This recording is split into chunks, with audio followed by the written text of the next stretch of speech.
दोस्तों, Tehran Isfahan पर बड़े हमले किए जा रहे हैं। हमला ऐसा है जैसा नेतन्याहू का बयान था अपने IDF से कि डोनाल्ड ट्रंप ने कहा है कि हम जंग समेटने वाले हैं। तो दोस्तों, तुम्हारे पास 72 घंटे 48 घंटे हैं, खूब बड़े बड़े हमले करो। 72 घंटे निकल चुके हैं क्योंकि बात अब चली रही है। बहुत बड़ी खबर है, पेट में मेरे दर्द हो रहा है, लेकिन मैं बता नहीं सकता, ना मैं बताऊंगा सीधी बात, क्योंकि लोग कहेंगे भाई सोच दो। बस ये बात याद रखिएगा कि मैंने इस वीडियो में आपको बता दिया था। जब वो अपडेट प्रूफ आएगा तो मैं आपको याद दिला दूंगा। देखो, मुझे तभी ये बात पता थी, तब ये खबर मुझे पता थी, और ये जो बोल रहा हूं इससे बोलने से 2 घंटे पहले से पता है। ठीक, तो अब सुनिए, मामला यह है कि ऐसे हमले कर रहा है इजराइल कि जैसे अब जंग सिमटने वाली है, तो आखिर में जितना नुकसान ईरान का कर सको कर दो। तो दोस्तों, इस्फहान का एक मंजर दिखाऊंगा, कई बड़े हमले हुए हैं। ये देखिए, ये जो आप मंजर देख रहे हैं ये इस्फहान का है। हज़ार सिविलियंस भी यहां रहते हैं भारी मात्रा में, कॉलेज यूनिवर्सिटीज भी हैं, ठीक, और आपको बता दूं यहां फैक्ट्रीज भी हैं, कंपनियां भी हैं। तो इस्फहान में जो तबाही मचाई है, उसके पहले ये तस्वीर दिखा रहा हूं आपको। ये देखिए हाल क्या किया है इस्फहान का। और सिर्फ इस्फहान ही नहीं, तेहरान, मशहद, कुम, शिराज, करमनशाह, इन तमाम जगहों पर इजराइल और अमेरिका ने परमाणु बॉम्बरों से हमले किए हैं। जो परमाणु बॉम्बर होता है उससे खतरनाक जहाज नहीं है दुनिया में किसी के पास, उससे इन्होंने बम गिराए हैं। ये तो आपने तस्वीर देख ली। अब आइए कुछ वीडियोस देखते हैं और शेयर कीजिएगा ये ईरान का नुकसान। इसके अलावा इजराइल ने रोज वो असैसिनेट कर रहा है ईरानी लीडर्स को।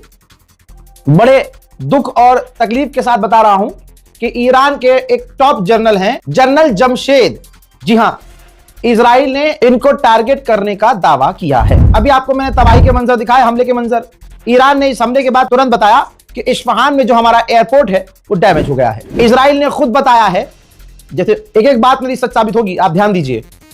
इजराइल ने एक्सेप्ट किया है कि हमने सिर्फ 2 दिन के अंदर, सिर्फ 2 दिन में यानी 48 घंटे के अंदर ईरान में 400 हमले किए। वहीं ईरान ने बताया कि अब तक 600 स्कूल और एजुकेशन सिस्टम इस पूरी जंग में डैमेज हो चुके हैं। ईरान पर हमले कितने बड़े हैं इस तस्वीर से समझिए। यह ईरान का एक प्राइवेट बैंक है, पसरगर्द बैंक। जी हां, आपको कहीं से यह बैंक नजर आ रहा है? खंडर है।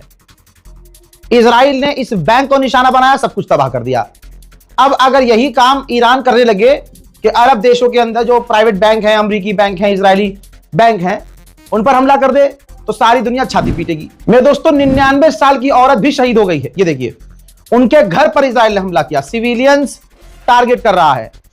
तो जो उनकी 99 साल की एक औरत का इंतकाल हुआ, मौत हुई, शहादत हुई, दोस्तों उनके घर के बाहर गवर्नमेंट ने इस तरह से पोस्टर लगा दिया है। हजरात, गवर्नमेंट पूरी तरह से अपने लोगों को बचाने का काम कर रही है, लेकिन आप तवज्जो यहां दीजिए कि अगर ईरान सिविलियन साइट के आजू बाजू में मिसाइल दाग देता है तो सारी दुनिया छाती पीटती है। यहां डायरेक्ट सिविलियन को ही मारा जा रहा है ईरान में, लेकिन दुनिया खामोश है। ईरान ने खुद बताया है कि हेल्थ वर्कर्स का जो डेटा है 24 लोगों का है। हेल्थ वर्कर्स हमारे 24 शहीद हुए हैं। अमेरिकी ऑफिशियल ने कहा है कि डोनाल्ड ट्रंप प्लान बना रहे हैं, 2 प्लान है उनके पास, या तो खर्क आइलैंड पर कब्जा कर लें या फिर यूरेनियम वहां से वापस ले आए। अब ये खुद सुअर के कुत्ते कंफ्यूज हैं। नेतन्याहू ने कल कहा था हमने वहां हमला किया था पिछले साल ही, और वो लोग वहां से हटा चुके हैं, यूरेनियम कहां है हमें पता नहीं है। अमेरिका कह रहा है हम जाके ले आएंगे। अबे जब पता ही नहीं है तो लेके कहां से आओगे? और 2 दिन पहले डोनाल्ड ट्रंप ने कहा था। अब देखिए किस तरह से पलटता है डोनाल्ड ट्रंप। डोनाल्ड ट्रंप ने 2 दिन पहले कहा था कि यूरेनियम, और वीडियो में कहा था इसकी कोई औकात नहीं है, कोई इज्जत नहीं है। सुअर का पिछवाड़ा भी एक टाइम के लिए साफ हो जाएगा, इसका मुंह साफ नहीं होगा।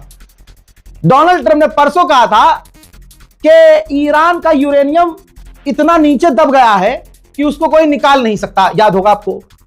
हाँ, कहा था इसने कोई निकाल नहीं सकता।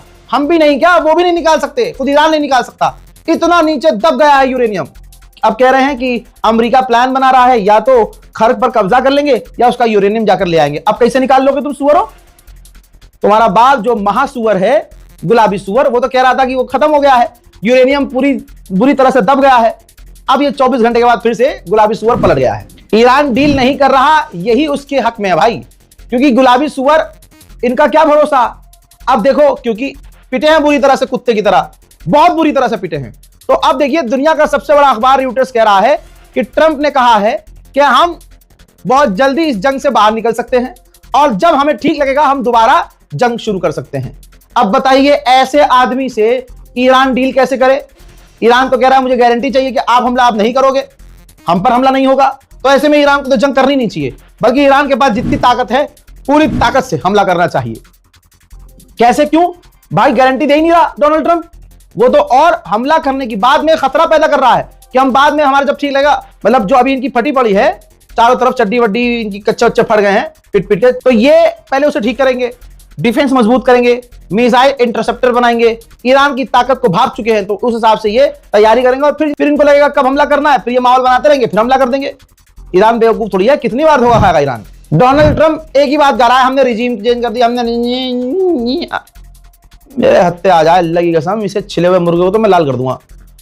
डोनाल्ड ट्रंप ने कहा कि ईरान परमाणु नहीं बना सकता और डरपोक की वाणी देखो, डरपोक की इतनी हवा निकली हुई है, कह रहा है उनके यूरेनियम मटेरियल और ये परमाणु मटेरियल से हमें फर्क नहीं पड़ता, हम तो सैटेलाइट से, यानी इतना खौफ पैदा हो गया है कि कह रहा है हम तो अंदर घुसेंगे ही नहीं, वो क्या कर रहे हैं वो दूर की बात है, हम तो अंतरिक्ष से देखेंगे, सैटेलाइट से देखेंगे कि वो क्या कर रहे हैं। हजरत ईरान की स्टील कंपनी और फैक्ट्री पर जो हमला किया अमेरिका इजराइल ने, उससे इतना नुकसान हुआ है कि आप सोच नहीं सकते। स्टील कंपनियां ईरान की बहुत बढ़िया काम करती थी, अच्छा खासा पैसा कमाती थी, देश की जीडीपी में उनका अहम किरदार रोल हुआ करता था।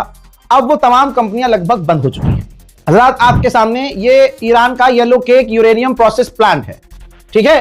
तो यहां पर यूरेनियम प्रोसेस किया जाता था, सैटेलाइट इमेज से पूरी ये तबाही नजर आ रही है। मेरे दोस्तों, मेरा भाई, मेरे मिजाज का आदमी यही है, दूसरी बार फिर से बोल रहा हूं। ईरान के विदेश मंत्री ने कहा कि कोई डेडलाइन हम एक्सेप्ट नहीं करेंगे, कोई धमकी हम एक्सेप्ट नहीं करेंगे, हमें अगर कोई रेड लाइन दी जाएगी हम मानेंगे नहीं, धमकी बड़ा लहजा हम एक्सेप्ट करेंगे नहीं, हम पर सीज फायर की जो बात डाली जा रही है, हम सीज फायर नहीं करेंगे, हम परमानेंट जंग बंदी के लिए सोच सकते हैं, सीज फायर नहीं सोचेंगे।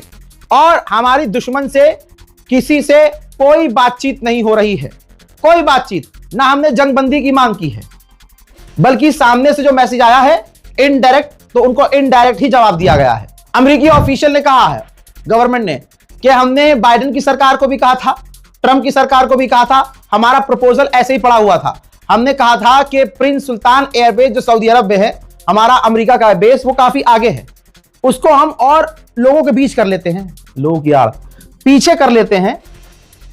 हमने वार्निंग दी थी कि ये खतरा है हमारे लिए। आज आप देखिए सबसे ज्यादा हमले वहां हुए हैं और सबसे ज्यादा नुकसान भी हमारा वहां हुआ है। डोनाल्ड ट्रंप और पिछली सरकारों ने हमारी बात नहीं सुनी, जिसका खामियाजा हमें भुगतना पड़ रहा है। हजरत IRGC के एरो स्पेस फोर्स के कमांडर ने कहा है, देख लीजिए, एक लाइन में कह दिया है, प्रिपेयर योर शेल्टर, मतलब समझ रहे हो, शेल्टर की तरफ भागने की तैयारी करो, अपने शेल्टर तैयार करो।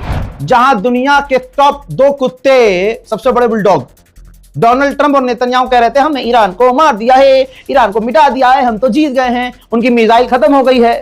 जैसे ही ये ससुरे कहते हैं कि मिसाइल खत्म हो गई है, उधर से ऐलान हो जाता है, हाँ जी शेल्टर में चले जाओ, हमारी मिसाइल आ रही है।